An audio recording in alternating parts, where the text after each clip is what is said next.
I'm Chef Frank, this is Protocooks, and today we're making chicken patties, a blast from the cafeteria past.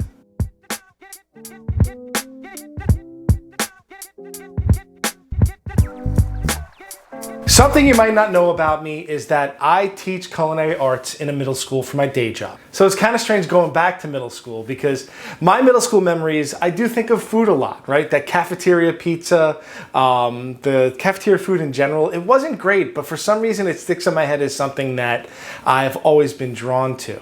The kids always ask me at the school I teach at now, do you run the cafeteria? Do you cook the food there? I'm like, no, I don't cook the food there. Oh, Chef Proto, have you ever tasted the food there? I've never had the cafeteria food. I bring my food from home. So as much as I'm nostalgic for it, I'm not sure that it's something I want to eat on a daily basis. The funny thing is that when I saw this chicken patty, I said to myself, I have to make it. And then I came home and told my wife, I'm gonna make a chicken patty for dinner. And she was unimpressed. Because, you know, I do fancy stuff sometimes. And then I told her I wanted to do a video on chicken patties, and she was even less impressed.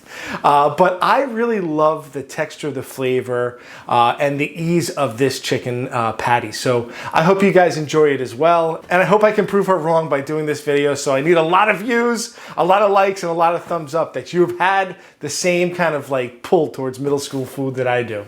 Just to be clear, I'm taking this chicken, making one chicken mixture, making patties, sliders, and nuggets out of it. That's what I love about this. I can kind of get everything set up, make a big batch. I can fry everything off, cool it down, and they all freeze really well. For my chicken patties, this is what you're gonna need. Chicken stock, breadcrumbs, eggs, garlic powder, onion powder, MSG, dry milk powder, and chicken thighs. Before we get started cooking, I want to talk about a couple of the ingredients. The first one being dry milk powder. Dry milk powder is a binder. It's something that sausage makers use to add a little more liquid and juiciness to their sausage. I'm going to add it to this patty to do just that. Give it a little moisture, it'll hold on to this chicken stock and make our patty nice and juicy. So another ingredient I want to talk about that I have here with my garlic and my onion is MSG. MSG is an ingredient that's used in most industrial food or processed food. So if you get a bag of chips or Cheetos, it'll have MSG in it, just by a different name. There's 60 different names to MSG, and a lot of people claim to be allergic to it, but it's basically just a salt and a flavor enhancer. If you've ever used that like shaker bottle of Accent, that is basically MSG, just by a different name. So I'm using it here. You don't have to. I like the background flavor it gives, but if you don't want to use it, you're afraid of it, don't worry about it, just skip it, take it out. The last ingredient I want to talk about are my chicken thighs. I like to get whole thighs and bone them out myself. I save the skin and I fry it off and make crispy skin, and I save the bones for stock. I collect them and then I'll put them in a bag and freeze them, and when I have enough bones, I'll make stock. Now, if you don't want to grind your own meat, that's fine. Just go out and get ground chicken. Using ground chicken is okay for this recipe. I find that boning out and grinding my own meat always comes to a better product. If you have a butcher that's willing to grind up meat for you, use that. Fresh ground is always going to be better. No preservatives, you know what you're going to get. First thing I need to do is prepare my chicken thighs. I have a bowl for the thighs, I'm going to put aside. 2 Ziplocs. 1 Ziploc is for my skin because I save my skin.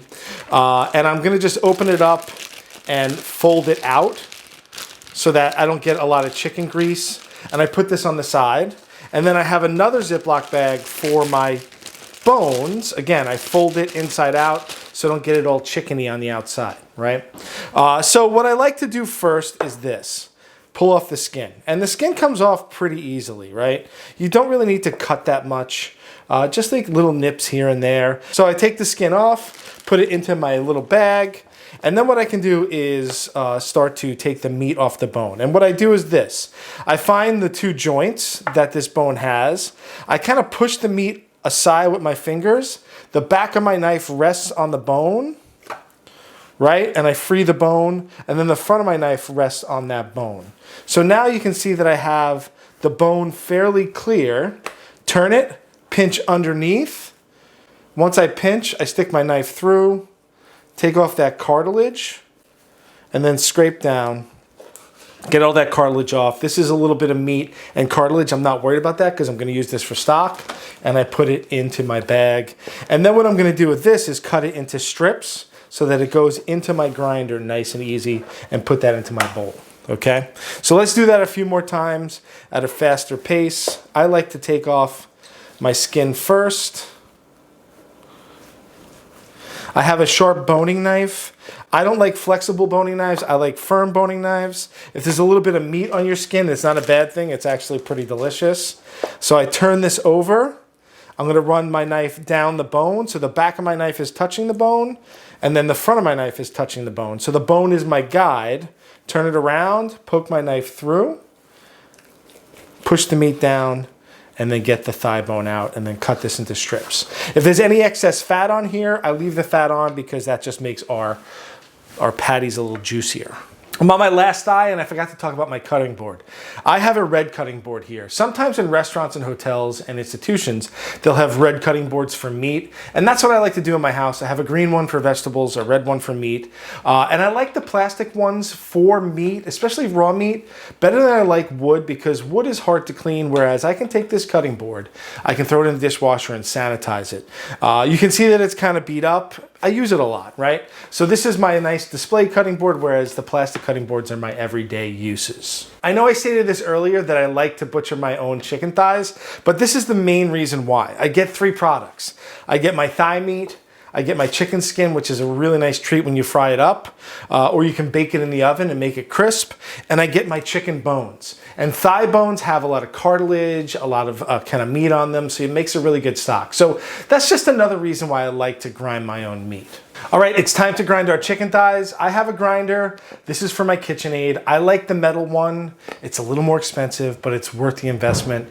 I've had way too many plastic ones break on me. Maybe I'm just hard on them, but the metal one is the best. I'm using a small grinder plate, and this should go fairly quick. This is probably the hardest thing there is in this whole recipe. So let's turn it on to a medium speed and grind away.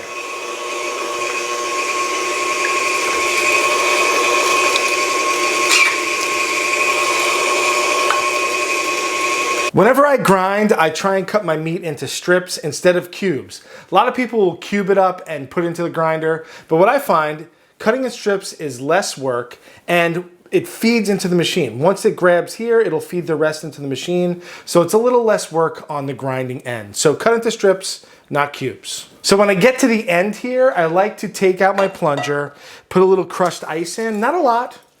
Just put a little crushed ice and it'll take the rest of that meat out of the grinder. You can use a piece of bread if you want. I use ice. I just don't pack it in there too tight because that could break your grinder. I don't mind the little moisture in here because I'm gonna put chicken stock in. It's only gonna add maybe like a tablespoon of water, but this helps get the rest of the meat out.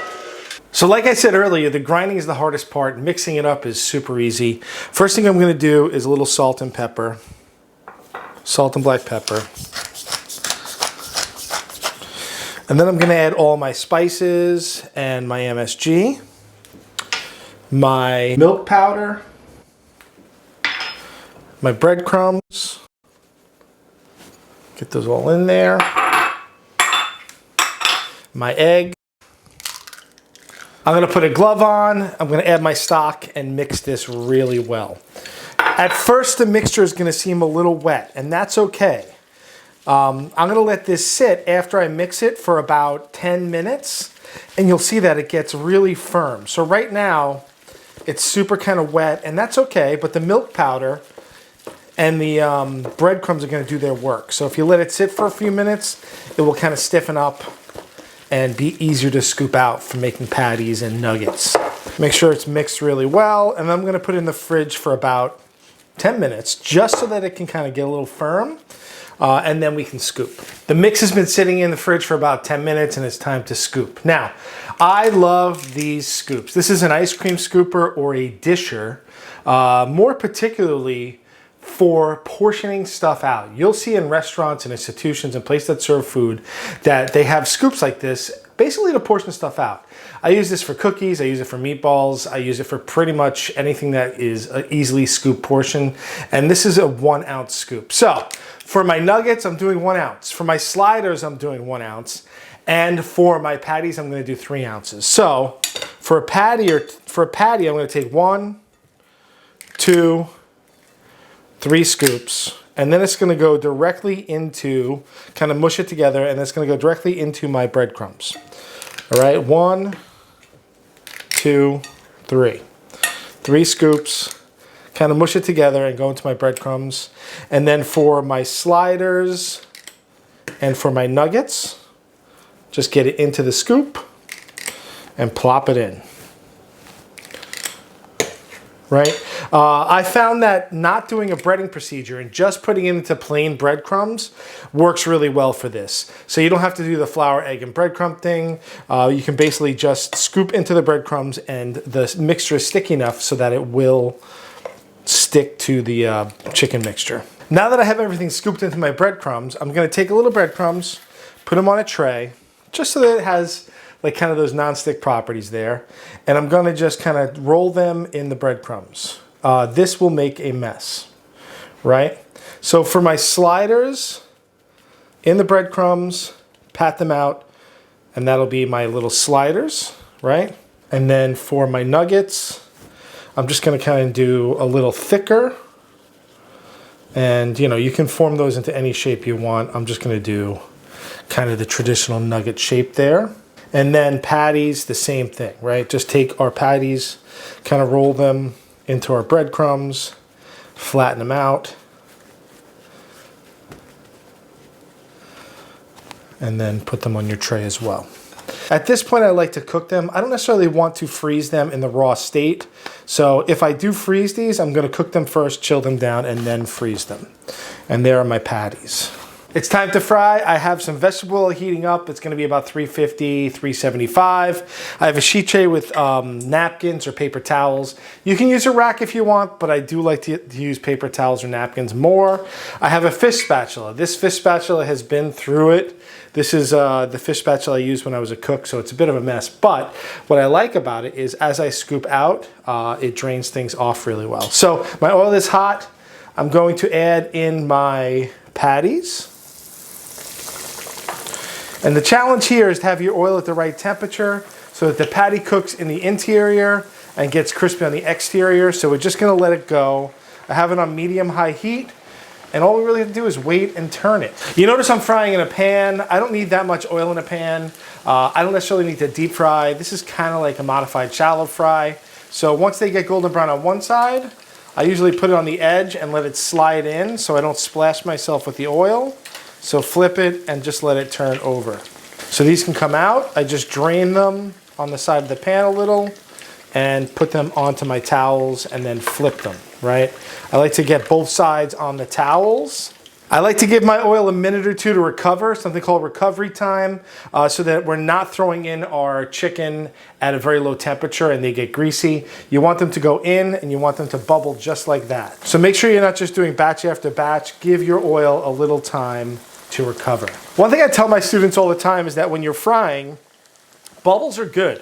Bubble means that the moisture is cooking out and the oil is not getting in there and making it greasy. So don't worry about the bubbles. Bubbles are good, right? All right, nuggets come out and let's give them a taste. Now's my favorite time to taste. I'm gonna go with one of the nuggets. All right, let's dip in a little ketchup.